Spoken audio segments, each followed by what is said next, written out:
I'm just going to stick with what I know about all this, because video making, it's like this one guy told me, one of these dudes out there, that it gets to a point where I can't really, I'm not really a film guy. I'm an artist, so I might as well stick with the studio stuff and just go off of that. That's probably the more, I guess, maybe interesting thing. And with that, someone told me that, I don't know, I read it somewhere that, every artist has the one last theme or motto that pretty much encapsulates their work and attitude. I think mine might be something like, a lot of the paintings I like to do are like the parties that I didn't get invited to back in high school. And what I imagine them to be like, which was usually just a lot of guys drinking and a lot of women in bikinis running around acting crazy while the guys are looking at them and going, "Oh my God, what the heck? Oh my God, what did she do? What's she over there doing? Dude, she just, took her top off. Oh my God," that kind of stuff. Man, I really love these Polaroids. I started ordering these things. You get to like the warped ones, like the expired film. That's what those kind of like weird ridges are, how it looks black and shit. It's a gamble, but man, I didn't realize people buy this stuff like crazy, like the old expired film for these weird effects that they get, these coloring effects. But what I want to do, man, is just, I had a barbecue over here just recently with Stan, and it had macaroni and cheese, and I made ribs and stuff, and it was just kind of gross. He just sat there and kind of like, oh my God, what am I doing? He ate stuff, but it was great. It was a good photo app, and I like documenting all my barbecues. And it would be fucking funny. I mean, getting these things, photographing this stuff all up, and put them in a giant photo album, and then just thinking what would happen with this photo album years down the line. Someone gets hold of this thing and starts trying to wonder what the hell was going on this stupid ass, looks like, I don't know, party deer hunter shed or something like that. It just looks creepy. It's a genuine creepiness to it, that I think is fucking funny as shit.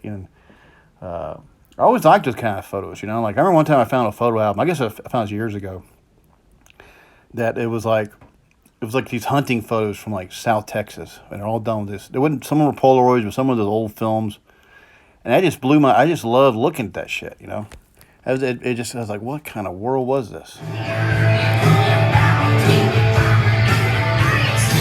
One other picture I did last year, or 2 years ago, actually I did in a show, and it was called Hot Wing Eaters of Van Horn, and it was based off of an old Van Gogh painting called The Potato Eaters, and it's the same composition, the same kind of look. And the reason I did that that painting there is because this dude named Ranhorn over in Van Horn, and Van Horn's a town over here on I think it's I-10.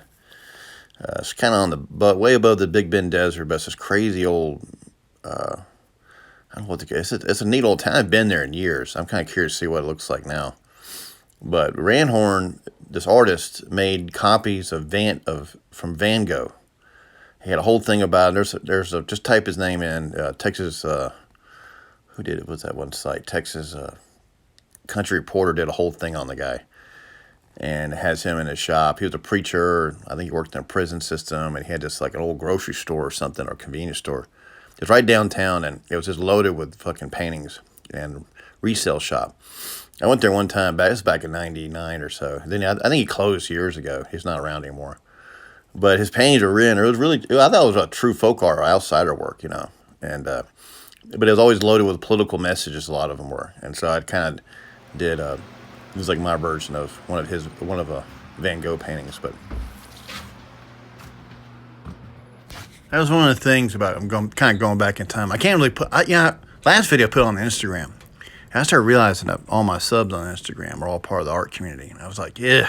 If I want to talk about bold and bad choices and all my bevy of ladies I like to find over the internet, there's tons of just interesting looking women that I find worthy of wanting to at least make a portrait painting of, or doing something related to them. They're like the ultimate Chicken George, party chicken, this weird, screwed up party, surreal, whatever. But I really, I like just keeping it on here because I know pretty much everyone on YouTube here. These are all these dudes, all our crowd don't give a fuck about this crowd. They're not on YouTube. It's too much ego.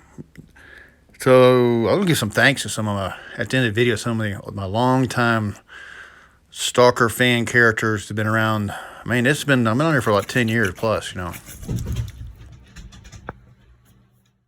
This is like part of it, like why I can't really put those videos over here, or even all my artsy, a lot of my artsy shit, is because one of the things is why I can't really date liberal fine art women, because it's very complicated. And I just remember this one story way back. That I was sitting there with this one lady I was dating, and I'd get trapped over her house, and she would sit there. Well, now she'd be really good. They're all really good cooks, you know, hands down. But so we went back to her bedroom and got naked and stuff, and so I was laying on a bed, and she ends up prying my legs apart and starts going down on me. And you know, I've eaten so much food, I ended up climaxing and whatever. So she gets up, goes to the bathroom. I can see from her bedroom all the way to the bathroom. And she's sitting there staring at the mirror. And I was like, what the hell is she doing? You know, she was an artist too. She's sitting there staring and getting madder and madder and madder. And she just looks at me and goes, of course I had, you know, my baby juice all over, you know, I was on her face and stuff like that. And so I was like, she turned from the thing and she goes, I asked her, what are you doing? What's up? What's the problem? And she goes, I just want to know what abuse looks like. And she just looked at me, and I was like, oh, great. Because she liked to take photographs. She was kind of a Jenny Seville type chick.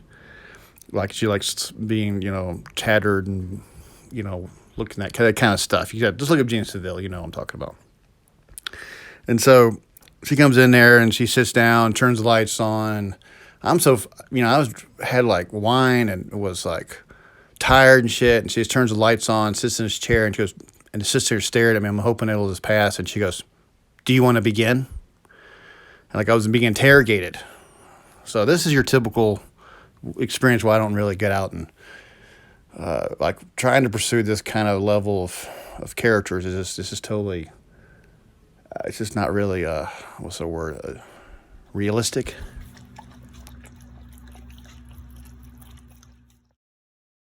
Pretty much all the use of the female figures I just pull them off the internet. You know, there's just tons and tons of them. I mean, Chatterbait.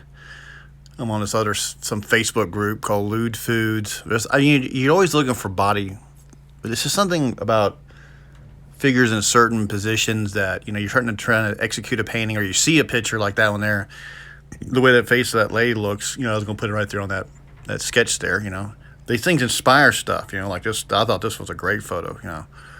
It's fun to make pictures related to it and whatnot. But also, you can put these kind of gestures and figure positions in party paintings or scenes, and you start collecting them. You start doing screenshots and collecting these things. I'm not even that good of a portrait painter, even at that. You know, I guess those are the first ambitions of me as a painter. I was just sitting there trying to duplicate paintings out of Playboys and stuff like that. Early magazines back in the 80s, and I guess those are the first sentiments. That's what always ride with you throughout your life. You kind of always go back to the things that motivate you. And it's a chore, because I'm not really, like I've said there, I'm not really a skilled portrait painter at all. You know, I can barely, you know, it's a lot of work, and you have to really practice color. You know, I'm more of kind of an abstractionist, but so when I see certain images online, I go, oh my God, I think it's a riot, or I think it's something about it really strikes me. I just, you know, dock them up or, you know, use them as the models, but they never really turn out exactly the way you see them.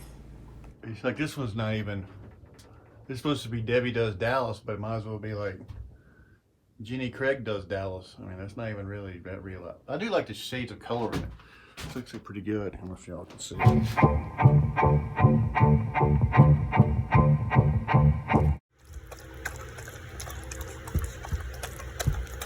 I guess one of the other things that being 51 years old now, and one thing I've really kind of realized, you're going to have to live down these themes.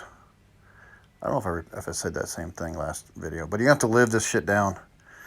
And you have to know what your core is. What is your power core? Because that's what you're going to keep going back to. Illustrators don't make it. They're only in it for the money. They're mercenaries. They're studying the market, but as soon as the market dries up, they die.